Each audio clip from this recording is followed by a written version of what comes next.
حضور فرماتے ہیں قیامت والے دن وہ لوگ جو لوگوں کا مذاق اڑاتے تھے، تکلیف دیتے تھے، قیامت والے دن ان کے ساتھ یہ معاملہ ہوگا کہ جنت کا دروازہ ان کے لیے کھولا جائے گا، پھر بند کر دیا جائے گا، پھر کھولا جائے گا، پھر بند کر دیا جائے گا، پھر کھولا جائے گا اور پھر دوبارہ۔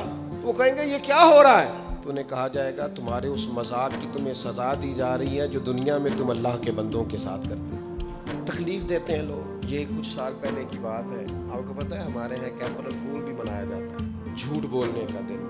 ایک صاحب تھے بیچارے ہارٹ پیشنٹ، یہ پنجاب کا ہی واقعہ ہے، تو ان کو فون کر دیا کہ تمہارا بھائی ایکسیڈنٹ میں فوت ہو گیا، کسی نے مذاق کیا۔ وہ بیچارے ہارٹ پیشنٹ تھے، خبر سن کے ان کو پھر ہارٹ اٹیک ہوا، اللہ کو پیارے ہوا، اور بعد میں پتہ چلا کہ کسی نے مذاق کیا، بھائی تو بالکل ٹھیک ٹھاک ہے، آپ کے ایک مذاق نے کسی کی جان لے لی، گھر اجڑ گیا، عورت بیوہ ہو گئی، بچے یتیم ہو گئے، اور آپ مذاق کر رہے تھے، تکلیف دے رہے تھے، آپ آزمائش میں مبتلا کر رہے تھے۔